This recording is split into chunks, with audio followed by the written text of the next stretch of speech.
Hi, this is Bishop Craig in Lansing, and this is take one for the week of December 20th and the week of December 27th. Peace be with you. Synod staff is going to be quiet for about 10 days, beginning after staff meeting on Wednesday, the 23rd, and then we will be more regularly attending to duties after New Year. If in the meantime, during this time, if you have a question or a concern and you call the Synod office and leave a message from me, I will get the voicemail message and I will respond. Or if it's not for me, I will pass it along to someone who knows more or better than I, and they will respond. So we won't be putting in daily hours beginning the 23rd till after the New Year. So. This Christmas week, this week before Christmas, week of Christmas, reminds me of my first few years teaching at the Lutheran School of Theology at Chicago. I had no Christmas Eve responsibilities, and worship was done when the semester ended. And what I got was a box full of papers to read and to grade. So that's what I would be doing this week. I have no worship responsibilities this week for Christmas Eve, and on Friday it seems that everybody said I'm going to clear off my desk and send email along with papers for me to read, so it's one of those kinds of years. It reminds me of being in the seminary. It's a different experience for pastors and deacons. I think many of them had their Christmas Eve virtual worship recorded this past weekend, and so they're at a different place trying to figure out what this Christmas week will be like without work to do. If you're in that place, hopefully it will be a one-year thing. That is our hope. We'll be back to the way we normally do things next Christmas. It is something we all face when we come to retirement, and so our retired pastors have lived through this.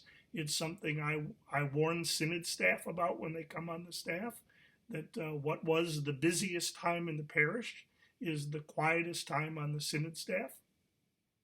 And so we're invited, I think, in this time to ask, who am I at Christmas and what is Christmas to me apart from the work?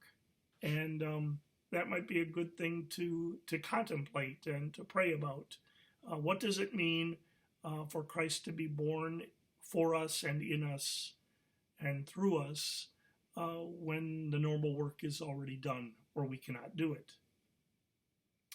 If I were preaching on Christmas Eve, because some of you are, I would be attracted to that phrase, and in that region there were shepherds out in the field keeping watch over their flocks by night. And I would want, I have this romantic version or vision of the shepherds around the campfire and the angel stepping out of the darkness, kind of the messenger person, and giving them the good news and them not kind of believing it. So God deciding to send in the multitude of the heavenly host to overwhelm them. Really kind of fun and romantic. And yet, if we're honest about the shepherds, what I've picked up over the years is that shepherds were the lowliest of the low.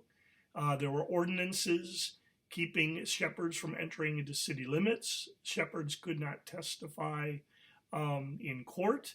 Shepherds did not keep Sabbath because they were out in the field. These were people from whom everybody else wanted to remain socially distant. Their disease was not COVID-19, but they were seen as unclean. And I guess the good news this Christmas is the angel reached them with the good news of great joy that has come to all the people. And that is the good news for us as we shelter in our homes and are away from our families and don't go to church. Watch worship on the screen and Zoom with our families, that sitting around our own home fires, if you will, God will reach us with the good news of great joy. That's good news.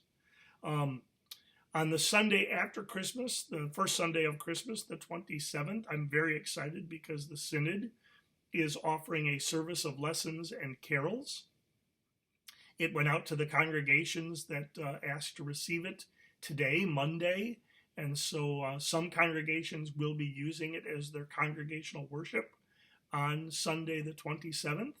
And then at 7 o'clock on Sunday evening, the 27th, we'll have a Facebook premiere, and everybody will get to see it. And I'm grateful to the congregations that contributed hymns, and I am grateful to the staff that contributed readings. And it's a very nice service, so I hope you'll take it in one way or the other. If you're preaching on the 27th, it's Anna and Simeon, and what I am struck with in those readings is that they bring Jesus for his circumcision, and Anna and Simeon, who have been waiting for the Lord, what they really get is just a glimpse. They don't get to see it through to the crucifixion or the resurrection, probably.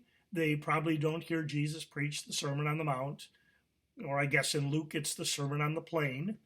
They get a glimpse, and the glimpse is enough. They know that things are going to end well.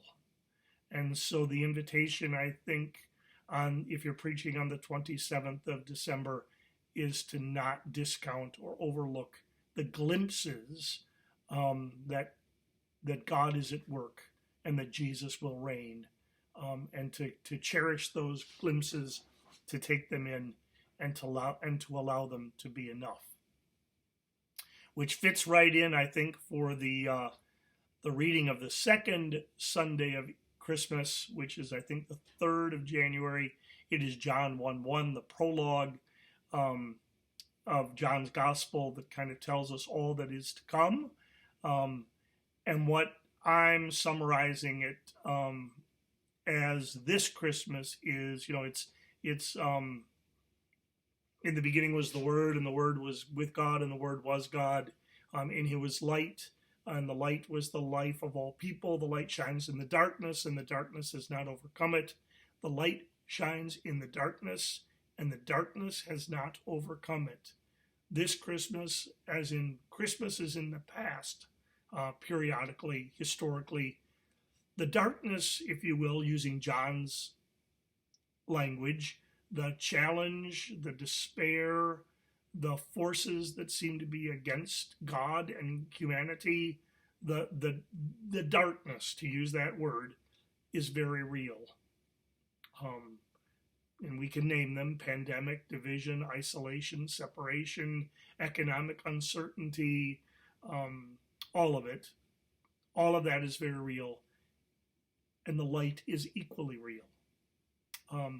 There is a reason we light candles in the darkness on Christmas Eve and not simply turn on a floodlight, because we respect and acknowledge the darkness even as we glimpse the light. So the good news for the 3rd of January, I think, is the light shines in the darkness, and the darkness has not overcome it. The darkness is very real, and so is the light. So I wish for you a very Merry Christmas, a joyous, blessed, celebratory, meaningful Christmas in whatever that means for you this Christmas.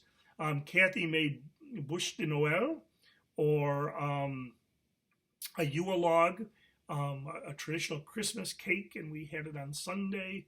And I remembered that she made that, makes that every Advent when we have a Christmas service for pastors and deacons and friends. A couple of Wednesdays before Christmas, we have a very nice lunch. Kathy does that every year. And that is the dessert, the bûche de Noël, the Yule log. And so I tasted that and remembered those lunches and said some extra prayers for pastors. And I think I'll find time to do that this week as well. So a blessed, joyous Christmas. God be with you in the new year. Call if you need us, and the peace of Christ be with you always.